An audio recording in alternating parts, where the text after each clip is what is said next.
After World War One, pretty much all of Europe went ahead and went into hiatus. No one wanted to go back to war, or at least something that like World War One. We went ahead and banned this. In fact, we didn't even call World War One. We called it the Great War, mainly because we didn't know there would be a second one. The Allies, or the Entente, went ahead and decided that, hey, maybe we shouldn't do any of this, and they formed something called the League of Nations. And what made it spectacularly fail was that Big Daddy, USA, banned himself from ever joining. His own committee banned himself from ever joining the League of Nations, which led to his failure because USA was the most important key figure of, well, pretty much these guys. Italy was part of the winning side, but they expected to be given like this much land. What in reality that they were given was this much land. And that's still better than having nothing, I suppose, but it was far less than what their expectations were. So when a little guy, there's nothing little about him by the way, by the name of Benito Mussolini, came up to everyone and came up to all the citizens of the weak and corrupt Italian government and said, I can fix all this, or I can fix everything.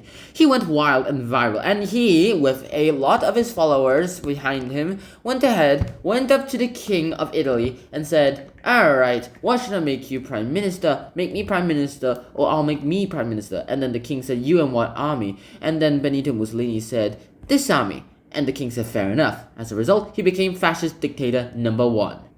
Il Dios.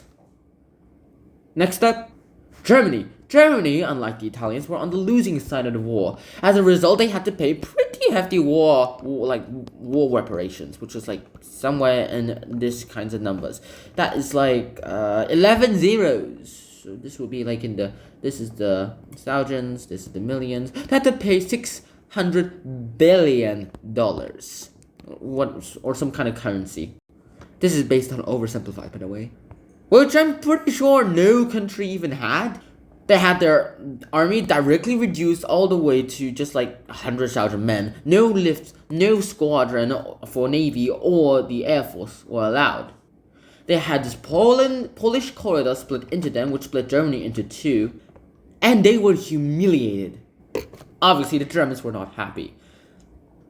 As a result, when a little man with a mustache, who was very angry, came to them and said, I can fix everything, he went viral. And he tried to run for president, and he failed towards the other person. As a result, he tried vice presidency, and that worked out right, and then later he became chancellor. Which led to himself going ahead, making himself dictator number 2. The Führer. I think this is how it's spelled. Now here's the thing. Germany and Italy, both with the same axis, had pretty much the same enemies, but more importantly, they had the same ideas. This would eventually lead to a relationship and alliance between those two. Hitler himself wanted to go ahead and make Germany great again. He wanted the Iron Supremacy race kind of thing, and he thought that Jews were terrible low scum that did not exist in society, which is not an unpopular opinion at the time. He needed Lebensraum, or living space. But firstly, if he wanted to get Lebensraum, he needed to conquer the entire world, or get enough space for every island to live in. But for now, a good portion of Europe will do.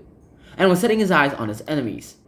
The British and the French were like, nah, we gotta do something about this. And tried this thing called the appeasement policy, which went something like this. Britain would go ahead and say that, well, they wanted to Hitler, and when Hitler said, I want that thing, the British will say, you can't have that thing. Hitler takes that thing anyway. Okay, you can have that thing, but no more. And then Hitler says, I want another thing. And repeat. Obviously, that works out as much as expected. Germany just got whatever they wanted with little to no resistance, or even possibly arguably support from the Allies too. Germany decided that, hey, you know what? I'm just gonna go into Austria and take it all. And his army just simply walked into Austria, and boom, they just took it all. This is Germany now. Next, he set his eyes onto this little section of the area, the hated Polish corridor. But before that, he needed to do something about this. He still needs to use the appeasement policy too. He demanded to be given the Sudetenland, which is an area of Czechoslovakia that had a bunch of ethnic Germans in them. The Allies finally decided that they needed to put their foot down and called a meeting with Hitler. For some reason, Czechoslovakia was not invited to the meeting, even though it is about its territory. And Czechoslovakia was forced to give up part of the entire Sudetenland to Germany in exchange for getting the rest of Czechoslovakia not invaded. But Hitler invaded the rest of Czechoslovakia anyway. And now Hitler was planning to attack Poland. Problem was, if he attacked Poland, Great Britain and France had threatened to go ahead and declare war on Germany. And Hitler didn't want to fight a war on two sides. So for now, he went ahead and made an alliance with Stalin of USSR and basically said that, how about we both go ahead and invade Poland, split up between us, and I will definitely not refrain from betraying you in the far future. And the Stalin says it sounded good, so well, they became allies. Sort of. They had a non-violence pact, and they both invaded Poland. The Polish fought hard, but they were no match for any of the Germans or the Russians. The following days, Britain and France declared war on Germany. With Poland pretty much falling into fascist hands, Germany started setting its eyes on France. In World War I, France was supposed to be conquered, but then it got really horrible people conquering for France, so you can guess how well this works out. Germany went ahead and decided that they needed to take away France and possibly knock out Great Britain from the World War II at the same time. Thing was, there was a bunch of these military shell bases along the border of France and Germany, but there were none of these bases in the parts in Belgium. So Germany decided that, hey, we'll just move these troops around yours. Belgium somehow let them do it. And Germany went around the whole blockade thing, while the French and the British went ahead and tried to defend their land. During that time, there was this area with a bunch of thick forest, mountains too, where the Germans went ahead and break through. They went ahead, got onto a mountain, and started shooting people off the mountain. Within weeks, France was captured. What the Germans couldn't do in World War I, they did in France, within weeks. Germany really hoped that Great Britain would surrender after seeing its ally France were defeated, but no, Great Britain went ahead and said that they would keep on fighting towards the end, which kinda annoyed Hitler a lot. So he tried mind games. He went ahead and split France into two sections. The bottom part would be where the French people will be allowed to live their lifestyle for the rest of their lives, while the top part would go ahead and signify that a meeting was being held. And France was annexed. With France and Poland are now out of the picture, Germany could finally go ahead and focus on something else. He can now focus on taking down Britain, mainly because Great Britain was so annoying that they never surrendered. Good thing about England, though, is that it is literally an island. There's a channel in between mainland Europe and just UK. UK is still considered part of Europe, so. And the Germans literally went ahead and tried to defeat Great Britain by sending their best air forces into the air. The RAF were running around the clock, working around the clock, trying to get this invasion to a halt. But in the end, it didn't exactly work. Hitler tried mind games where they went ahead and made France look like they were on the Axis' side, meaning that Great Britain was all alone in this fight. We'll find out why that's incorrect later. After a horrible defeat, Chamberlain resigned, and Winston Churchill, this guy who traditionally has a mustache or a beard, will go ahead and take over other countries' ideas and laws too. Japan decided they wanted to join the fun and became the Axis powers of Asia. Hitler finally decided that one team was worth it. Chamberlain had resigned, and then everyone was starting to fight everyone else. Something had to be done, or else all of this would go into craziness. When Greece finally defeated Italy, Hitler persuaded all countries to join the Tripartite Act, aka the Injure Singh attack. Where if you are not doing this, I will injure you. That's pretty much how this works out in this world. And Germany finally decided that they would invade Russia. The RAF were major helpers in this war too.